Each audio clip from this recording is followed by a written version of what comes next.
En esta noche de jueves, la entrevista en estudio de TV5 Noticias es junto a la senadora de C por el Maule Sur, Jimena Rincón. Muchas materias que abordar de la actualidad, tanto local como nacional. ¿Cómo está, senadora? Bienvenida. Además. Muy buenas noches, gracias, Roberto.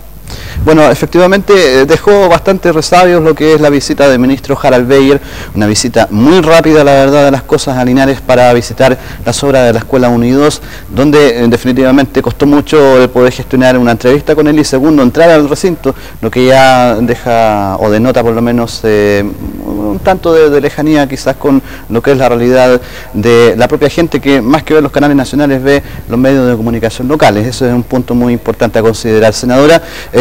Esto también le deja alguna inquietud a usted, ¿no es cierto?, lo que es la agenda de gobierno. Bueno, varias. Por lo pronto, el sectarismo y la discriminación.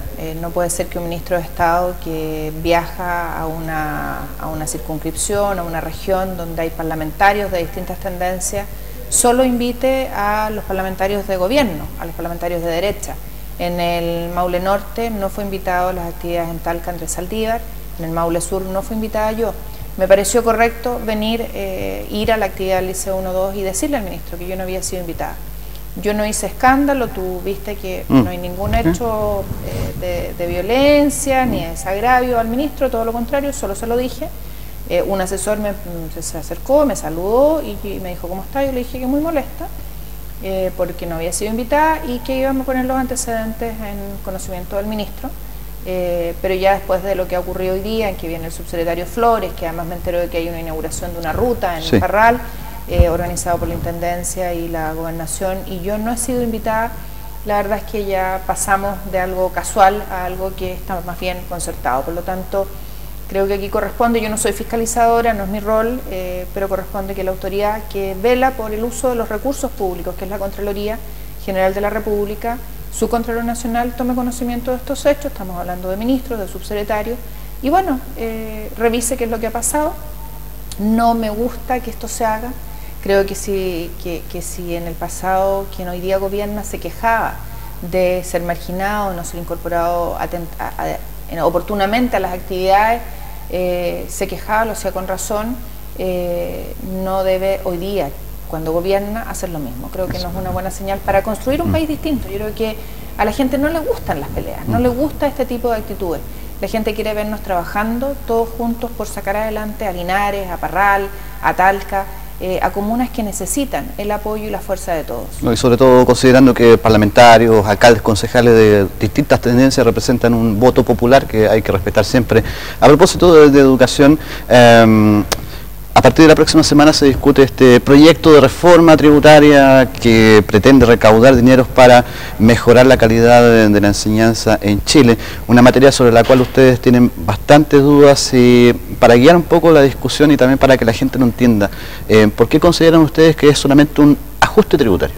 A ver, primero decir que este no es un proyecto de reforma tributaria y el propio gobierno titula el proyecto como proyecto de ley para el perfeccionamiento tributario para la educación. O sea, partamos por ahí, ¿no? Una reforma y el gobierno lo explicita así.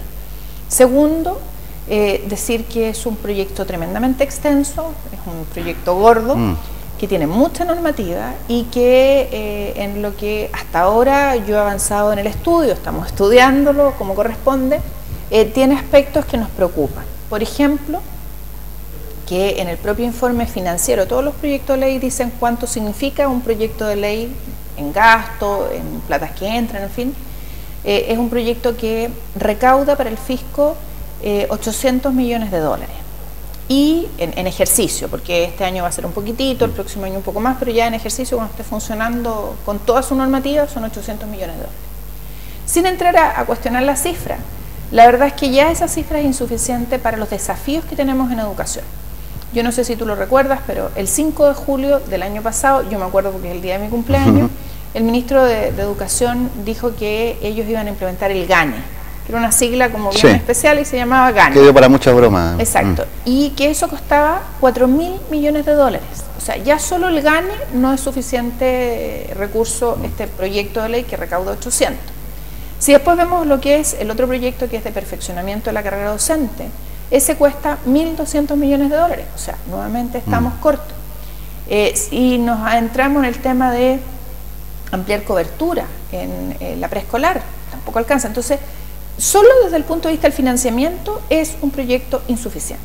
Nuevamente se constata un alza de los combustibles, una tendencia por lo menos desde hace 5 semanas. ¿Qué pasa con el Fondo de Estabilización de Precios de los Combustibles? ¿Qué pasó, por ejemplo, con esta discusión de que se quería o no rebajar el impuesto específico? Este es un mal proyecto, porque no va a hacer que se bajen los precios de los combustibles, porque van a subir, porque el seguro del que hablaba el gobierno, ¿te acuerdas que hablaba del fondo y hablaba del seguro? No se va a poder crear porque ha fracasado en el mundo, porque uno estudia estas cosas. Mira, yo pedí que lo revisáramos en detalle el proyecto de ley. Se revisó. Finalmente no hubo caso. El ministro Felipe Larroín, el ministro de Hacienda, insistió en ese proyecto y el tiempo me ha dado la razón. Lamentablemente yo voté en contra de ese proyecto de ley y de verdad me siento súper tranquila porque hice presente los inconvenientes, alerté de lo que iba a pasar. Me siento tranquila de que mi comportamiento fue adecuado. No me siento tranquila porque lo que dije que iba a ocurrir ha seguido ocurriendo. Durante la presente jornada, ya para ir redondeando esta entrevista, el diputado Jorge Tarot analizó la encuesta CEP, que fue dada a conocer esta semana. Bueno, él obviamente es reconocido bacheletista, se muestra muy optimista por lo que podría ser la opción presidencial de Michelle Bachelet. Y señala que de una u otra forma las primarias son sanas en la concertación, pero llama a los candidatos que tienen menor adhesión en esta encuesta a tener realismo político en plantearse en una primaria. Y sobre todo esto va apuntado evidentemente hacia los candidatos de concertación que han mostrado una adhesión a lo mejor que ustedes no esperaban, quizás 2%, 1%, señala Jorge Tarot, la encuesta también arroja algo de eso. ¿Qué les parece este escenario? ¿Quedó satisfecha con la evaluación o no? Distinguir dos cosas. Uno es la mención espontánea y otra cosa es la evaluación. En la evaluación la verdad es que no puedo estar más contenta. Tengo un nivel de conocimiento que todavía es bajo, sobre el 56%, ha subido en relación a lo anterior, y con un nivel de rechazo casi es el más bajo de todos los personajes evaluados. Por lo tanto, muy contenta en ese sentido. Y creo que vamos todos los días mejorando. El que tenga un nivel de espontáneo de un 1%, un 2%, Claudio Rego, yo, no extraña, con la figura de la expresidenta permanentemente encima. Pero la reflexión es, ¿qué es lo que queremos para el país? ¿Qué es lo que le vamos a plantear al país? O aquí hay que sentarse a esperar que una persona se decida y porque las encuestas la reconocen, elegirla. ¿Qué es lo que esa persona va a ofrecer al país? Y yo creo que una competencia, y yo insto e invito a aquello, una competencia es para poder evaluar ante el país cuáles son las propuestas, qué país queremos construir, qué es lo que le vamos a ofrecer a la ciudadanía, o van a seguir los mismos, con más de lo mismo, haciendo lo mismo. ¿Qué es lo que nos han dicho los estudiantes? ¿Qué es lo que nos han dicho las familias de los estudiantes en la calle? Que no más, que el país tiene que cambiar porque es tremendamente discriminador, porque nuestros niños de aquí de Linares, de Cauquenes, de Chanco, no tienen las mismas oportunidades que los niños que viven en el barrio alto de Santiago. Y en ese sentido la encuesta arroja que la concertación tampoco ha sido capaz como bloque político de recoger esa demanda. A ver, no solo la oposición, ni el gobierno, bueno, ni la oposición, la oposición han sido sido capaces concreto de hacerse cargo de esto. Y entonces la reflexión que uno tiene que hacer es, bueno, ¿cuál es el liderazgo? ¿Qué es lo que le vamos a plantear al país? ¿Cuáles son nuestras propuestas? Y yo en ese sentido no he descansado desde el día 1 que asumí. Tengo una propuesta tributaria, la más ambiciosa de todos. Tengo una propuesta energética que trabajamos con todos los miembros de la Comisión de Minería y Energía. Tengo una propuesta hecha en materia de salud, porque lo que está pasando en salud de verdad no puede mantenerse. Lo que ha pasado con el ministro y cómo se ha despachado la lista de espera cuando no es así. Tengo una propuesta que estamos trabajando, empezando a trabajar con el tema de los pueblos originarios. No puede ser que llevemos 15 años enfrentados a nuestro país y tratando de tapar eso como si no existiera. La pregunta es, ¿estamos eligiendo rostros o estamos junto con ellos eligiendo propuestas? Y yo invito a que tengamos unas primarias que voten por personas, pero también voten por propuestas y planteamientos para el país. El país no puede seguir como está. Senadora, muchas gracias por esta conversación, además con TV5 Noticias. Que esté muy bien. Gracias a ti. Y a ustedes les invitamos a nuestra pausa, como es habitual, de regreso mayores informaciones. Esperemos.